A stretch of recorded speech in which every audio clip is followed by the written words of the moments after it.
I used to be so terrified of speaking English that I would literally hide behind a stack of books to avoid a conversation. My heart would pound, my palms would get all sweaty, and the words would just get stuck in my throat, forming this lump of pure panic. It felt like my real self was trapped behind a wall of glass. I could see the world. I could understand what was going on, but I just couldn't connect. Today, I don't just speak English with confidence. I actually teach it to my own family, and I get to watch their eyes light up with the same understanding I was so desperate for.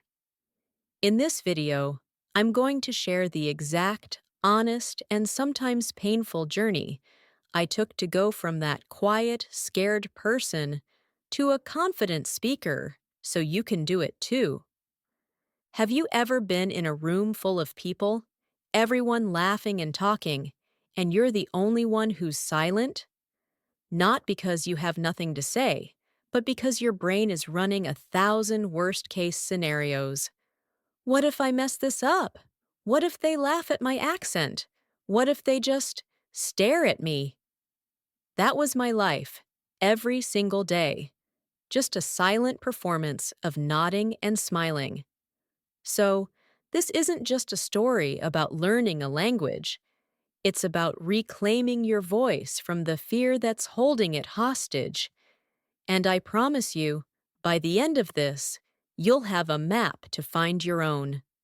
Let's be real. The fear of speaking a new language isn't just a little worry.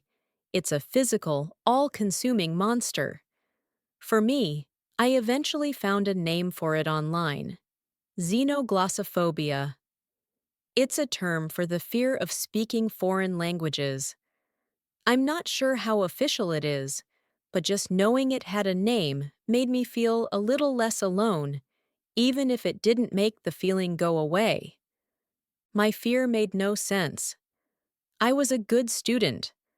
I could read English articles, I understood movies with subtitles, and my grammar homework was almost perfect.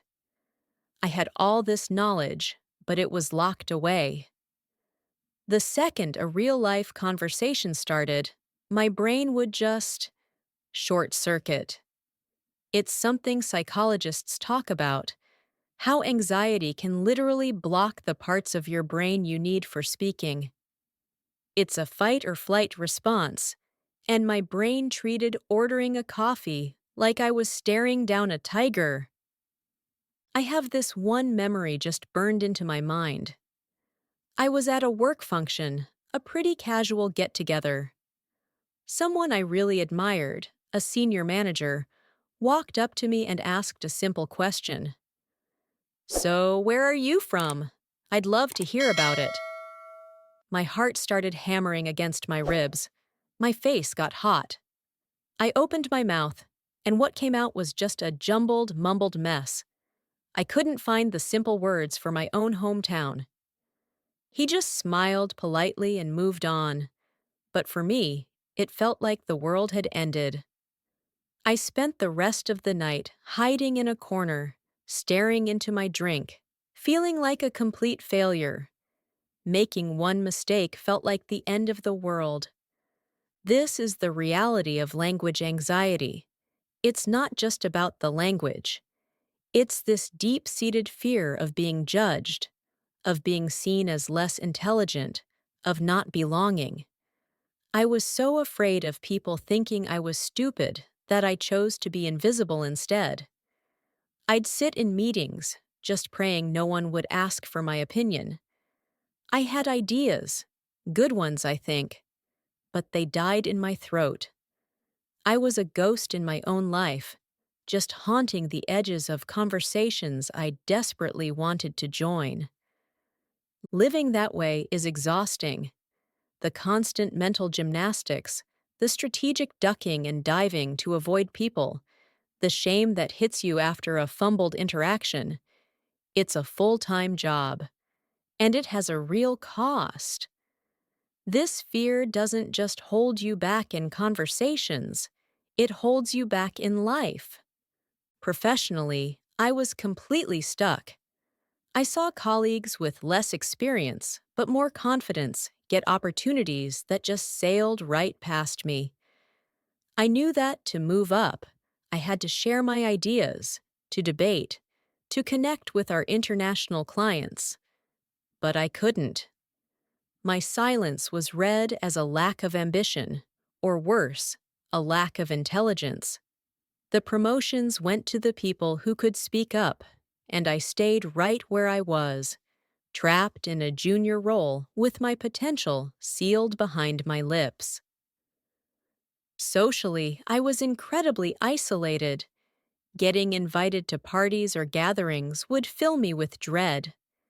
I'd either make an excuse not to go, or I'd show up and spend the whole night feeling like an outsider looking in. I missed out on friendships, on connections, on the simple human joy of sharing a story and seeing someone's face light up. My personality felt like it was in a cage. The funny, curious person I am in my native language simply didn't exist in English. And the most painful part? That voice in my head, the constant self-criticism. You're so stupid. Why can't you just say it? You'll never be good enough. Fighting this inner critic is a huge part of the battle. It's a prison where you are both the inmate and the guard. This internal monologue becomes a self-fulfilling prophecy. You believe you can't do it, so you don't try. And because you don't try, you never get better, which just proves the voice right. It's a vicious, soul-crushing cycle. For every person who breaks free, there's always a moment, a single straw that finally breaks the camel's back. For me, it wasn't some big, dramatic event. It was something small and deeply personal. My nephew, who was 6 at the time, was just starting to learn English at school. He came home one day with his little picture book, his eyes wide with excitement. He pointed to a picture of a tiger and asked, in his adorable, clumsy accent, "Auntie, what? This?" He was looking at me with so much trust, and I just froze. All my old fears came rushing back. The work function, the silent meetings, the lonely parties. But this time, it was different. This wasn't a manager I was trying to impress, or a stranger I'd never see again. This was a little boy I loved more than anything, and in his eyes, I was the expert. I was supposed to have the answers.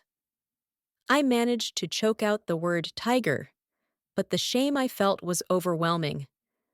I realized that my fear was no longer just my problem. It was about to become a legacy. Was I going to teach him, by my own example, to be afraid? To be silent? Was I going to pass down this invisible prison to him? In that moment, something inside me just snapped. This wasn't about a promotion anymore. It wasn't about impressing strangers. It was about being there for the people I loved. It was about breaking the cycle. I decided, with a fire I hadn't felt in years, that enough was enough. I would not let fear rob me of one more precious moment. I had to accept that making mistakes is just a normal part of learning. That was the day my real journey began. The next day, I didn't enroll in some expensive course or swear I'd be fluent in 6 months. I'd tried that stuff before, and it never worked. My new approach was built on a simple mantra: progress, not perfection. I finally understood that my perfectionism was the fuel for my anxiety. I had to let it go. My goal was no longer to speak perfectly. My goal was just to speak. Period. I called my first strategy the 5-minute wins method. The idea was to set goals that were so small, so non-threatening, that my fear wouldn't even have time to wake up.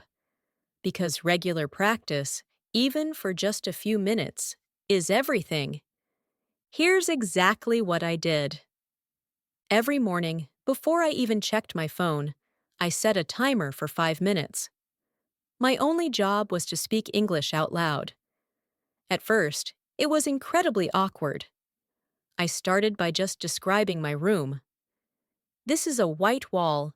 This is a black table. I see a green plant. It felt completely ridiculous, but it was a start. I wasn't talking to anyone, so there was zero fear of being judged. After about a week of that, I leveled up. For my 5 minutes, I started reading a short paragraph from a news article out loud. I wasn't focused on perfect pronunciation, just on the physical act of making the sounds, of getting my mouth used to moving in these new ways. Then came the biggest small step. I started recording myself on my phone for just 1 minute. The first time I listened back, I literally cringed. Was that really what I sounded like? But instead of letting my inner critic go to town, I forced myself to find just one, thing I did well. Okay, you said the word beautiful pretty clearly. And I celebrated that tiny win. These 5 minute wins started to build on each other. It was like exercising a muscle that had completely wasted away. Slowly, speaking started to feel less foreign and less scary. I was proving to my brain, in tiny, manageable doses, that speaking English did not, in fact, make the world end. I was building a new foundation of positive experiences, no matter how small, to fight back against years of fear. Once I had a little momentum from my 5 minute wins, I knew I needed to get more exposure to the language.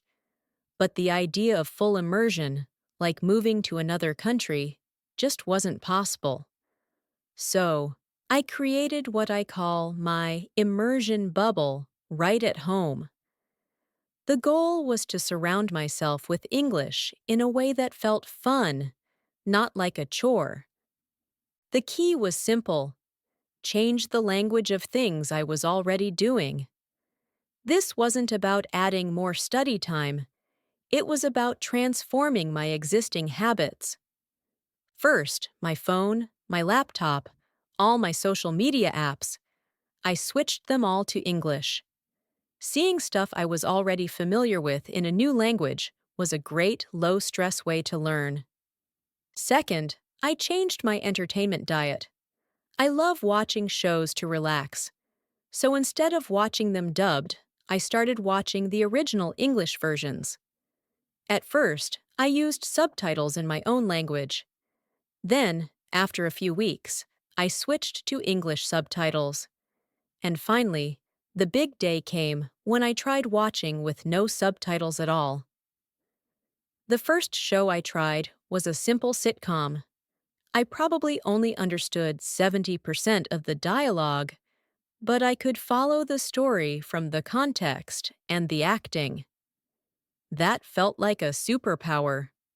Listening to native speakers just helps you naturally pick up the rhythm of the language. Third, I curated my auditory world. I found podcasts on topics I genuinely love: cooking, history, true crime. I'd listen to them while cleaning the house or on my commute. I wasn't trying to understand every single word. I was just letting the sounds, the rhythm, and the intonation of English wash over me. This kind of passive listening trained my ear to recognize the music of the language. Creating this bubble meant English wasn't a subject I had to study anymore. It just became part of the fabric of my daily life. It was the language of my entertainment, my information, my downtime. This constant, low-pressure exposure made the language feel familiar and friendly. It wasn't this scary foreign language anymore. It was just mine. This was the technique that changed everything for my actual speaking. I had built some confidence, and my listening was better, but my fluency, that ability to make words flow, was still missing. That's when I discovered a technique called shadowing. Shadowing is a powerful method where you listen to a native speaker and repeat what they say in real time, just like a shadow. You try to mimic their pronunciation, their rhythm, their intonation, everything, as closely as you can. It directly connects listening to speaking and builds up the muscle memory in your mouth. Here's how I did it. I'd find a 5-minute YouTube video of a native speaker talking about something I found interesting, making sure it had a transcript. My first attempt was a complete disaster. I couldn't keep up. I was stumbling over every other word, and I felt so foolish. My old perfectionist brain started screaming, "See? You can't do this!" But I remembered my new rule: progress, not perfection. So, I broke it down into smaller steps. Listen only. I'd listen to a 30-second chunk of the audio a few times just to get the feel of it. Read and listen. Then I'd listen again while reading the transcript. Whisper shadow. Next, I'd play the audio and just whisper along, trying my best to keep pace. It didn't matter if it was perfect. The goal was just to follow the rhythm. Full shadow. Finally, I'd try shadowing at a normal volume. I did this with the same 30-second clip over and over for about 15 minutes. And then, something magical started to happen. The words began to flow more easily. My tongue, which had always felt so clumsy, started finding the right positions for the sounds. I wasn't just saying words anymore. I was recreating the music of the sentence. Shadowing became my secret weapon. It improved my pronunciation, my listening, and my speaking fluency all at the same time. But most importantly, it built my confidence because I was practicing with correct, natural-sounding English. I did this for 15 to 20 minutes every single day. It wasn't about learning new words. It was about training my mouth and my brain to produce the English I already knew, but smoothly and naturally. For me, it was the bridge from knowing English to actually using English. Look, the path from that first 5-minute win to where I am today wasn't a straight line. There were days I felt frustrated, days my fear came roaring back. But the difference was that now I had a toolkit. I had strategies. I knew that progress isn't always a smooth uphill climb. The first time I had a successful, low-stakes conversation in English was a huge victory. I was at a coffee shop, and the person next to me asked if I was in line.